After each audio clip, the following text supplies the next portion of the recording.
شعبان المعظم کی 15ویں رات کو شب بارات کہا جاتا ہے، یعنی 14 اور 15 شعبان کی درمیانی رات کو شب بارات کہتے ہیں۔ بارات کا لفظی مطلب نجات کی رات ہے۔ اس رات کی خصوصیت یہ ہے کہ اس رات میں اللہ تعالی اپنے نیک بندوں کو اپنی خصوصی رحمت سے نوازتا ہے۔ اس رات میں ہر کام کا فیصلہ ہوتا ہے۔ اللہ تعالی مخلوق میں رزق تقسیم فرماتا ہے۔ پورے سال میں ان سے سرزد ہونے والے اعمال اور پیش آنے والے واقعات سے اپنے بندوں کو باخبر کرتا ہے۔ حضرت ابو بکر صدیق رضی اللہ تعالی عنہ سے روایت ہے کہ رسول اکرم صلی اللہ علیہ وآلہ وسلم نے فرمایا، اٹھو شعبان کی 15ویں رات کو، اس لیے کہ بالیقین یہ رات مبارک ہے۔ اللہ تعالیٰ فرماتا ہے کہ اس رات کو ہے کوئی ایسا جو مجھ سے بخشش چاہتا ہو تاکہ میں اسے بخش دوں، ہے کوئی ایسا جو تندرستی مانگتا ہو، ہے کوئی محتاج کہ میں اس کی محتاجی دور کر دوں۔ اللہ تعالیٰ صبح تک یہی ارشاد فرماتا ہے۔ اللہ تبارک و تعالیٰ اس رات میں خود 7ویں آسمان پر جلوہ افروز ہوتے ہیں تاکہ اپنے بندوں کی دعائیں سن سکیں۔ حضرت علی رضی اللہ تعالی عنہ سے روایت ہے کہ رسول اللہ صلی اللہ علیہ وسلم نے فرمایا، شعبان کی رات اللہ تعالی آسمان کی طرف نزول فرماتا ہے۔ مشرک، دل میں کینہ رکھنے والے، رشتہ داروں کو قطع تعلق کرنے والے اور بدکار عورت کے سوا تمام لوگوں کو بخش دیتا ہے۔ عائشہ صدیقہ رضی اللہ تعالی عنہا نے فرمایا، ایک رات میں نے رسول اللہ صلی اللہ علیہ وسلم کو بستر پر نہ پایا تو میں آپ کی تلاش میں گھر سے باہر نکلی۔ میں نے دیکھا کہ آپ جنت البقیع کے قبرستان میں موجود ہیں۔ آپ کا سر مبارک آسمان کی طرف اٹھا ہوا ہے۔ حضور نے مجھے دیکھ کر فرمایا، کیا تمہیں اس بات کا اندیشہ ہے کہ اللہ اور اس کے رسول تمہاری حق تلفی کریں گے؟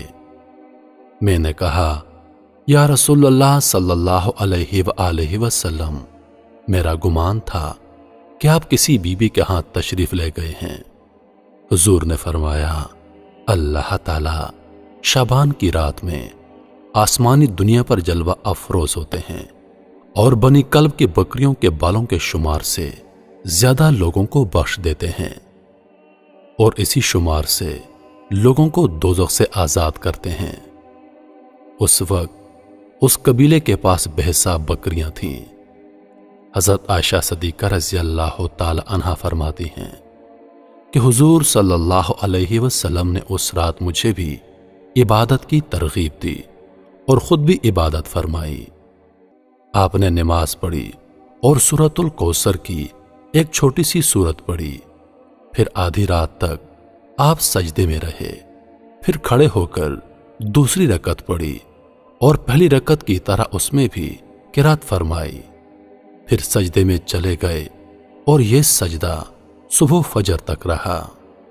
مجھے اندیشہ ہو گیا کہ اللہ تعالیٰ نے اپنے رسول کی روح مبارک قبض کر لی ہو۔ پھر جب میرا انتظار طویل ہوا اور بہت دیر ہو گئی تو میں آپ کے قریب پہنچی اور میں نے حضور کے تلووں کو چھوا تو حضور نے حرکت فرمائی۔ اس وقت میں نے خود آپ صلی اللہ علیہ وسلم کو سجدے کی حالت میں یہ الفاظ ادا کرتے سنا، جن کا ترجمہ ہے، الہی میں تیرے عذاب سے، تیرے عفو اور بخشش کی پناہ میں آتا ہوں، تیرے قہر سے تیری پناہ میں آتا ہوں، تجھ ہی سے پناہ چاہتا ہوں، تیری ذات بزرگ اور برتر ہے، میں تیری شایان شان ثنا بیان نہیں کر سکتا اور کوئی نہیں کر سکتا۔ حضرت عائشہ صدیقہ رضی اللہ تعالی عنہا فرماتی ہیں، صبح میں نے دریافت کیا کہ میں نے آپ صلی اللہ علیہ وسلم کو پہلے کبھی ایسے کلمات ادا کرتے نہیں سنا۔ آپ نے دریافت کیا، کیا تم نے یاد کر لیے؟ میں نے عرض کی، جی حضور۔ آپ صلی اللہ علیہ وسلم نے فرمایا کہ خود بھی ان کو یاد کر لو اور دوسروں کو بھی سکھا دو۔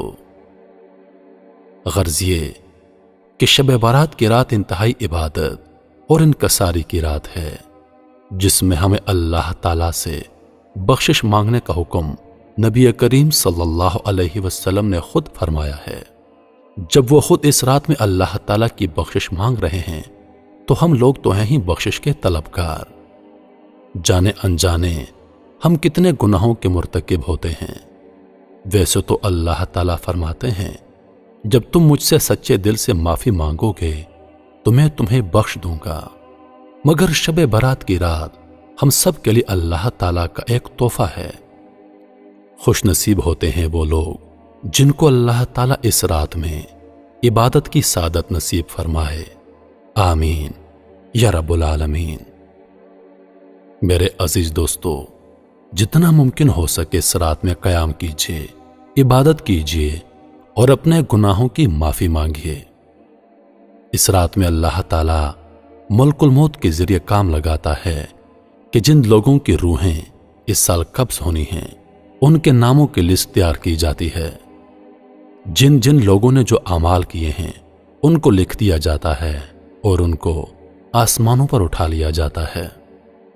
جن لوگوں نے اس سال وفات پانی ہے، جن لوگوں کے ساتھ جو معاملات پیش آنے ہیں وہ سب کے سب لکھ دیے جاتے ہیں۔ میرے عزیز دوستو، ہم دنیا کی رنگ رنگینیوں میں مست ہیں، ہم دنیا کی رنگینی میں کھو چکے ہیں، لیکن ہمیں معلوم ہی نہیں کہ کیا پتہ اس سال ہمارا نام بھی ان لوگوں میں لکھ دیا گیا ہو جن کی موت اس سال واقع ہونی ہے۔ چونکہ زندگی اور موت کا کوئی پتہ نہیں، لہذا ہمیں اپنے گناہوں کی معافی مانگنی چاہیے، اللہ پاک سے گڑ گڑا کر اپنے گناہوں کی توبہ کرنی چاہیے، اور ہمیں چاہیے کہ اس رات میں جتنی ممکن ہو سکے ہم عبادت کریں، اپنے گناہوں کی معافی مانگیں، اللہ پاک کی طرف رجوع کریں۔ اللہ پاک ہم سب کو سمجھنے اور نیک اعمال کرنے کی توفیق عطا فرمائے، آمین یا رب العالمین۔